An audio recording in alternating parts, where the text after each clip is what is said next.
What's up, guys? So I got a free-for-all gameplay using the PP90 with extended mags on the map Seatown, and I'm using the FMG90 Kimbos as my secondary, and don't troll me for that. I only get like 2 kills with them, so you can't really complain about that.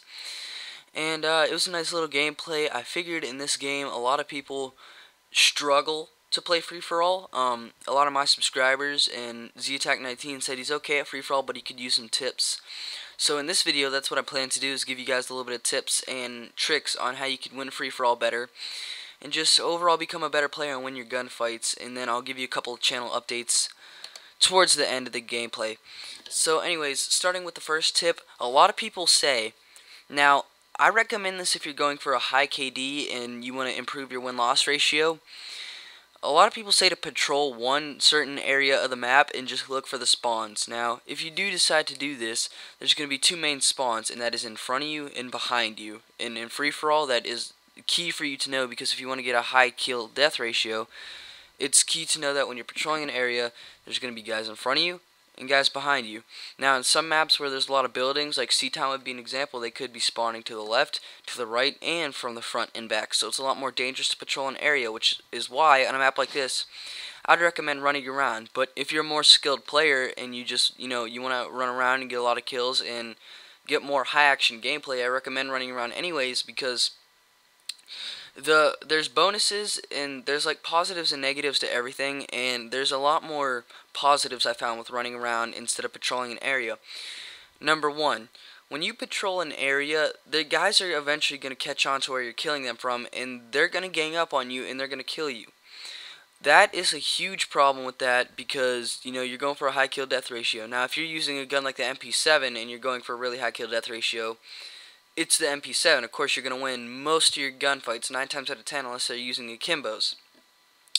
Same thing with the PP90. If you're patrolling an area on a smaller map, then you're going to win your gunfights. But the problem with that is like I said, they're eventually going to catch on to what you're doing. So if you're going to go for a high kill death ratio and you want to really patrol an area, my suggestion to you would be to patrol an area, get 2 or 3 kills, and then move on to the next area. Now, that's the negative of it as well, is people are going to catch on to you. Now, the only negative towards running around is you die a lot more. Now, for those of you, a lot of YouTubers that go for gameplays, this is a bad thing, and free-for-all is one of those game types where you want to stomp on people, and it's really easy to get gameplays like this. And I go 30 and 10, so 3 kill death ratio, more deaths than I really should have had, but like I said, I was running around, and you're going to die more when you run around. That's the only negative. The positive is if you're a skilled player and you got decent aim and you feel that you can win a lot of your gunfights, it works out better for you than per se patrolling an area. Now, like I said, if you're going for a higher kill streak, I do suggest patrolling an area.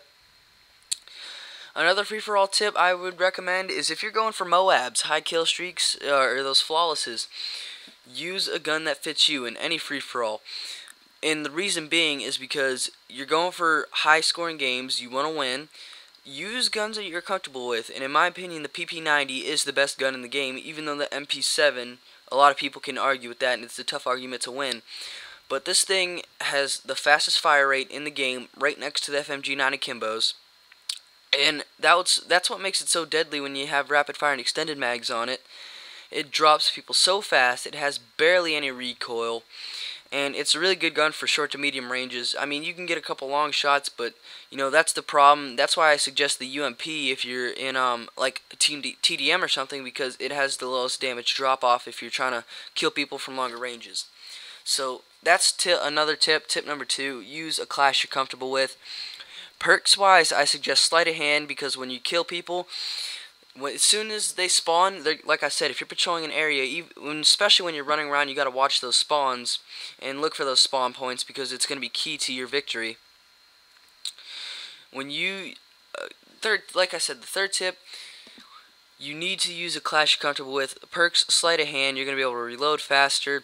Perk number 2, I would recommend either hardline, because if you're going for a high scoring game, you want that to get your predator missile or your kill streaks faster, period. You want those kill streaks. or quick draw. Reason being, so when you're coming up on a spawn point, you know there's going to be a guy there, you can lock on target a lot quicker, and you can, there's a higher chance of you winning your gunfights. Now, a lot of people run UAVs in free-for-all, and I do it myself on occasion. Reason being, UAVs tell you where the enemies are at, and that is key to free-for-all. You win so many more gunfights when you know where enemies are at. Assassin is another great tier 2 perk, and really, I like Modern Warfare 3 probably did the best out of every other Call of Duty as far as perk balancing, especially in the tier 2. You got Assassin, Hardline. I mean, the only perk that really isn't that good in tier 2 is Overkill. And Overkill has its advantages, but every perk in that tier 2 is good, and that's why I think they did a really good job handling the perk balance in this game. So, and for the final perk, I recommend Steady Aim or Stalker. Stalker's you're gonna be able to turn corners and lock on target a lot quicker.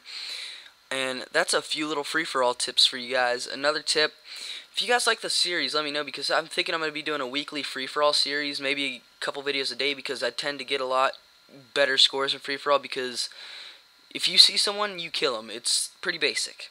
So if you'd like to see a lot more free-for-all tips, let me know in the comments below, and you can also let me know by leaving a like rating. Another thing, I'm going to be starting up a Minecraft series, because I've been playing Minecraft for a while now, and I have not done any videos on this channel, and I plan to do so. I mean, when I started my new channel, blah blah blah, I made videos there.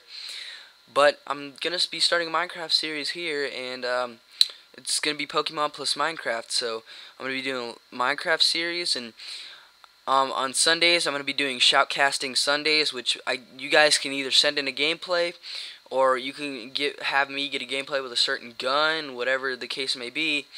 And I'll get a gameplay with that, and then I'll shoutcast it, and I don't know, it might be fun. So, a couple of series I got going on, that's pretty much a little bit of channel updates and free-for-all tips. Like I said, let's review. Number one, if you're going for a really high KD, patrol the map, patrol one section of the map, and then move after you get a couple kills. Number two, if you're a better player, you know the spawn points, and you're more accurate with your gun, you got a good shot, you can win your gunfights. Run around and look for the spawn points. You'll get a lot more kills in a faster period of time. Last tip, use a sleight of hand or scavenger, depending on which your preference is. And then any tier 2 perk besides Overkill would be good. And then Stalker or Steady Aim for the last one. Sit Rep helps too, but that's a different story for a different time. I might do a video on how much Sit Rep has really been upgraded in this recent patch. So I don't know, we'll see what happens there. But if you guys enjoyed, you can leave me a like rating. It would be much appreciated. And yeah, that'll pretty much wrap up this commentary. So I'll see you later.